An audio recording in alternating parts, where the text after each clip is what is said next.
ह्यांना डोळ्याचा आजार आहे, ह्यांना पाय कट केलेला आहे, ह्यांना शुगर बीपी आहे, उद्या मंगळवारी ऑपरेशन आहे ह्यांच्या डोळ्याचं, तरी पण आम्हाला पैसे दे नाही ती.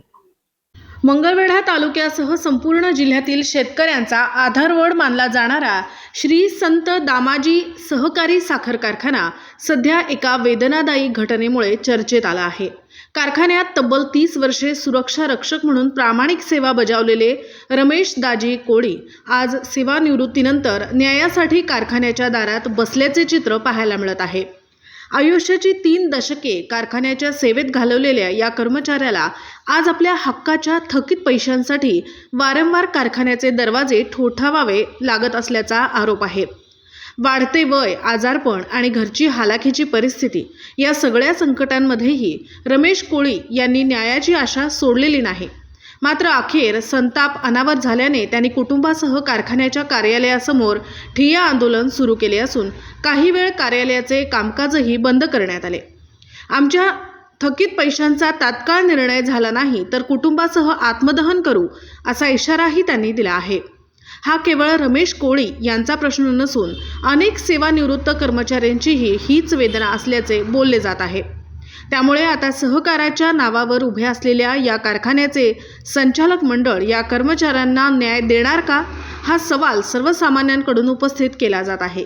मी दामाशीचा कर्मचारी रमेश दाजी कोळी उचेठाण.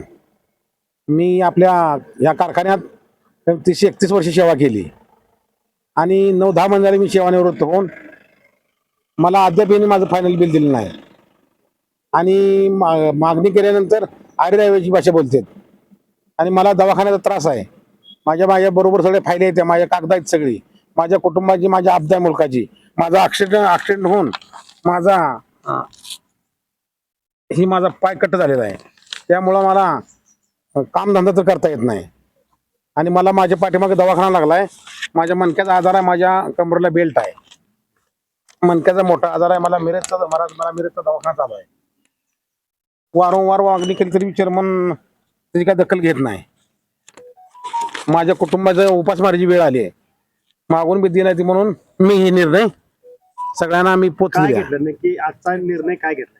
निर्णय म्हणजे आज मी सगळ्यांना, कलेक्टर साहेबांना, पोलीस स्टेशनला, तहसीलदार, आमदार साहेब, मुख्यमंत्री, सहकार मंत्री, साखर आयुक्त, जिल्हाधिकारी यांना अगोदर कळवलं मी 2-4 दिवसांना आणि कारखान्याला मी अगोदर मागच्या 2-4 दिवस कळवलं.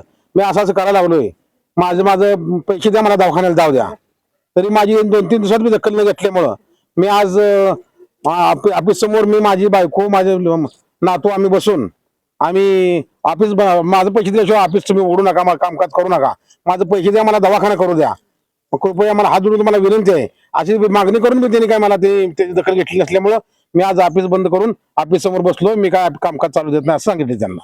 मंगल रमेश कोळी ह्यांचा मणक्याचा आजार आहे, ह्यांना डोळ्याचा आजार आहे, ह्यांना पाय कट केलेला आहे, ह्यांना शुगर बीपी आहे, उद्या मंगळवारी ऑपरेशन आहे ह्यांच्या डोळ्याचं, तरी पण आम्हाला पैसे दे नाही ती. मागणी केली आहे आम्ही, चेअरमन पैसे जाऊन मागणी केलेली आहे. शिवानंद पाटील.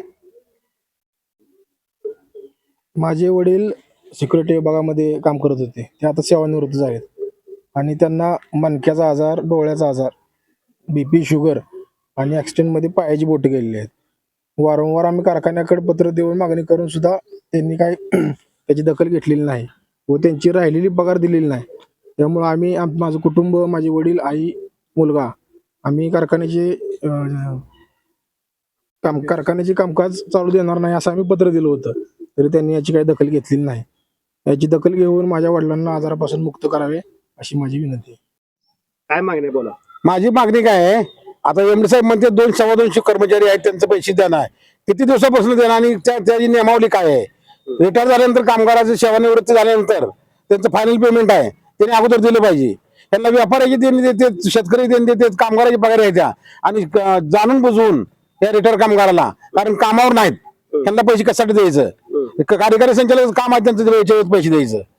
आणि आता गेल्या महिन्यात आमचा एक वॉचमन पाय सुजून दवाखान्यातून एक मिळाला आहे, पाय 800 म्हणून कर्मचारी आहे, पाय सुजून आळे पडून मिळाले, त्या दवाखान्याला पैसे दिले नाहीत. मला आता मी कमीत कमी 5-6 महिने माझ्या आजारांनी दिसतोय मी, तरी सुद्धा मला यांनी पैसे दिले नाहीत. आणि मला प्रत्येक कर्म गेले होते मत आहे आमच्या साखरेला विचारलं 10,000 म्हणल्यावर हे 6 महिन्याला 10,000 द्यायचं. मग आमच्या लेकरबाळांनी खायचं का ना आम्ही पोट जगायचं आम्ही कसं. साहेब त्यांनी आता कॅमेरा समोर आरोप केलाय त्याला काय बघताय? नाही, आपण असं प्रत्येक कर्मचाऱ्याला ज्याची गरज पाहून आपण त्याला अडचणीच्या ह्याच्या पण आपण मदत केलेली आहे. त्यांचा गंभीर आरोप आहे की मदतच करत नाही तुम्ही आहात आणि एक वॉचमॅन उपचारा वाचून नाही, ते त्याचा वैयक्तिक आजार होता. तो त्याचा वैयक्तिक आजार होता. त्याला बीपी शुगर ते काय असेल तो विषय वेगळा आहे. त्याचा ना ह्या कारखान्याशी काही संबंध नाही. तो त्याच्या आजाराने त्याच्या बाहेर पैसे दिले असते मी दवाखाना केला नाही, असता तो ना. विषय नाही. तो कारखान्याच्या बाहेर त्याचे आकस्मिक मृत्यू झाला. त्याचा ना ह्या घटनेशी काही संबंध नाही. तो बऱ्याच दिवसापासून ह्या रोगाची झुंज करीत होता. तरी बी कारखान्याने त्याला कामावर ठेवलं. त्याला एवढं गंभीर आजार असताना सुद्धा आम्ही त्याला मदत केली. शेवटपर्यंत त्याला ट्रीटमेंट दिली. त्याचा मुलगा बी आम्ही त्याचा ह्याच्यामध्ये घेतला आणि हे आम्ही पूर्ण सहकारी कारखाना करतोय आणि कारखान्याची नेहमी सहकार्याची भूमिका प्रत्येकाशी आहे आणि इथं पुढे राहील.